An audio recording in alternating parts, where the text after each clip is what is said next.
What's going on, guys? Welcome back to the channel. Hey, check it out, guys. Special Forces units around the world have played a pivotal role in every military operation known to date. They've conducted high-risk operations that requires exceptional skills, adaptability, and mental toughness. In this video, we'll take you on a journey through history, guys, to explore the origin and training of the United States Army Special Forces, commonly referred to as Green Berets. We'll take an in-depth look at the training that they've done in the past, and then we'll speculate on what the future trainings will look like. Guys, if this is your first time watching me, my name is Jay. I'm a retired Green Beret out of 3rd Special Forces Group. The intent behind this channel is to share knowledge and wisdom with you, the next generation. So if you get any value from this, like and subscribe to help me reach that goal, all right? I appreciate it. With all that said, Special Forces can trace its origin all the way back to ancient times, all right? It wouldn't be uncommon back in the days to recruit a group of individuals, provide specialized training to them, and then have them go conduct a specific missions. The training that they did will be based on the mission that they had to accomplish. Now, modern day Special Forces, they can trace their history all the way back to World War II.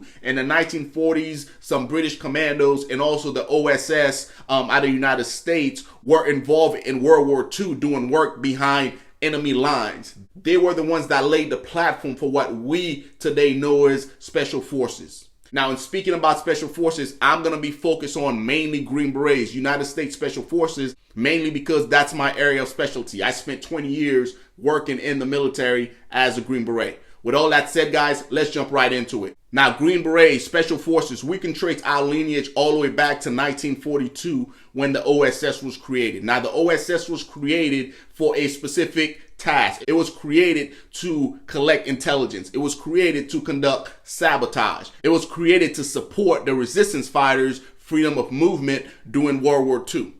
So what did recruitment and selection look like for the OSS back in the 1940s, guys? Candidates were recruited from a variety of backgrounds, including military, academia, business, and other professions. The OSS itself looked for individuals with specialized skills such as language proficiency, technical expertise, and cultural knowledge, guys, of that target region.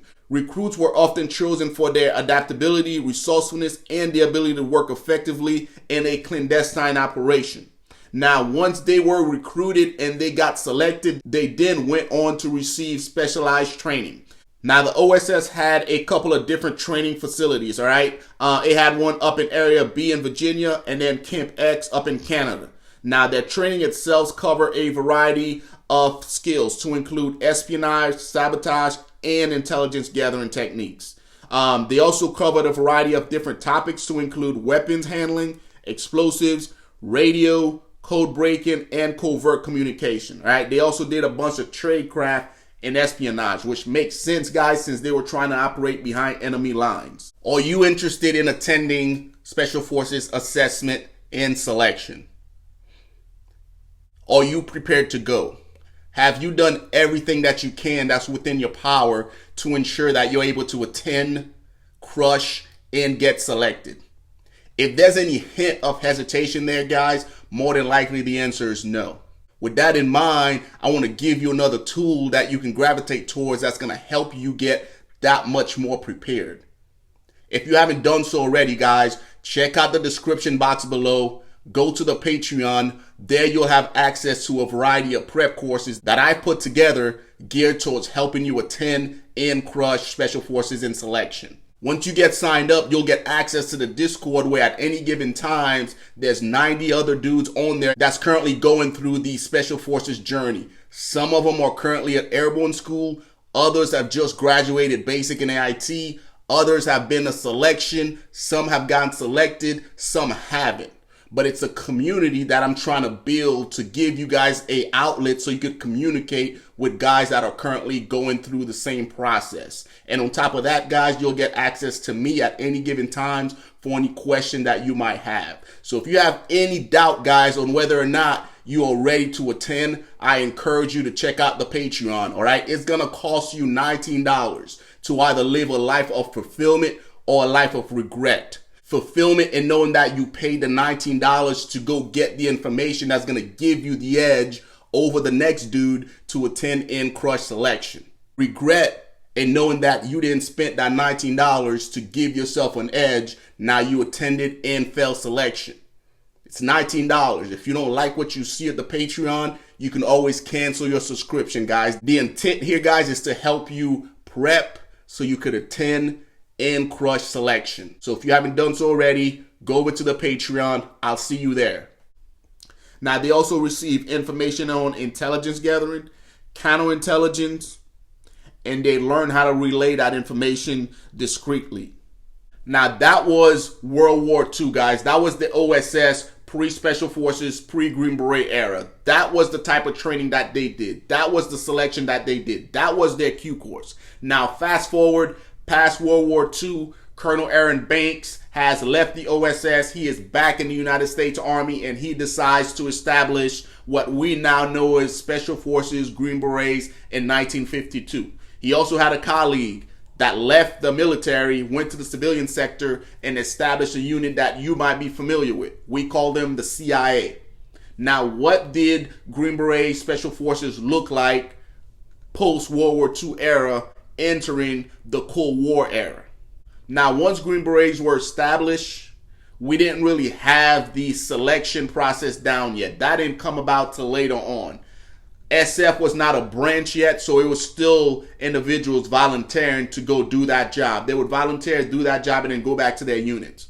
And if I got that information mixed up, I'm sure somebody out there will let me know. So please let me know in the comment section below. All right. But the training that we were doing for World War II was completely different than the Cold War era. The Cold War era gave birth to a variety of new concepts, to include counterterrorism.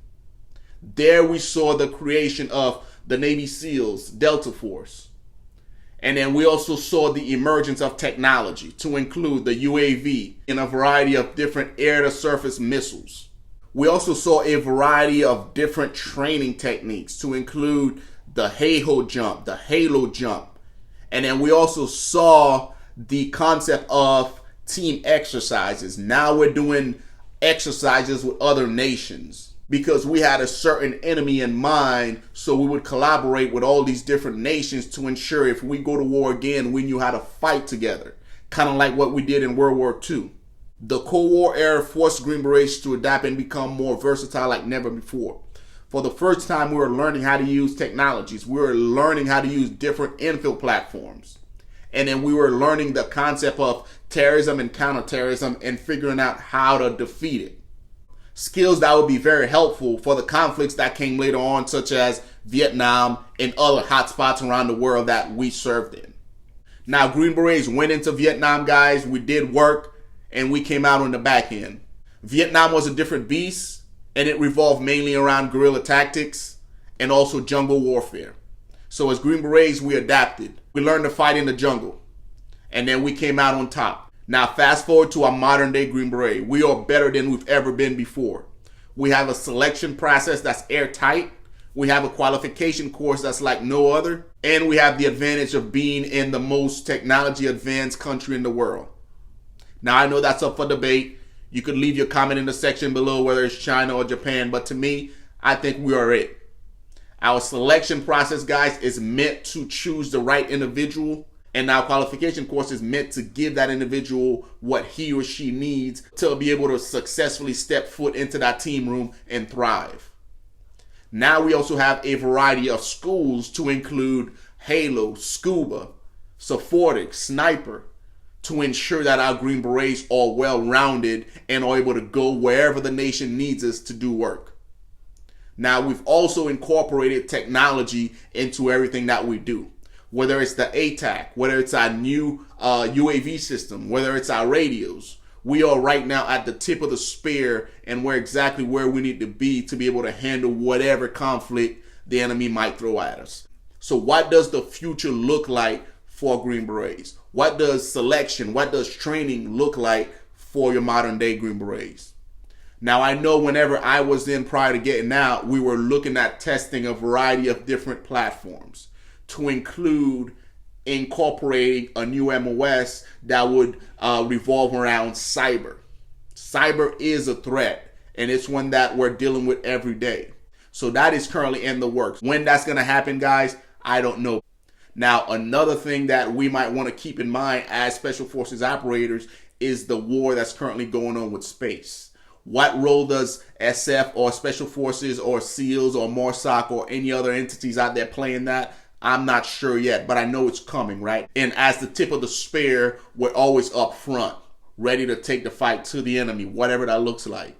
So in the near future, you might see SF dudes with jetpacks and freaking oxygen masks. I don't know. But whatever the future holds, I know it's bright, and I know that as SF dudes, we'll step up to the plate and we'll crush it. Guys, I hope this episode was helpful. I try to do as much research for it as possible. If I missed anything, let me know in the comment section below, guys. I appreciate you guys, and I'll see you in the next one.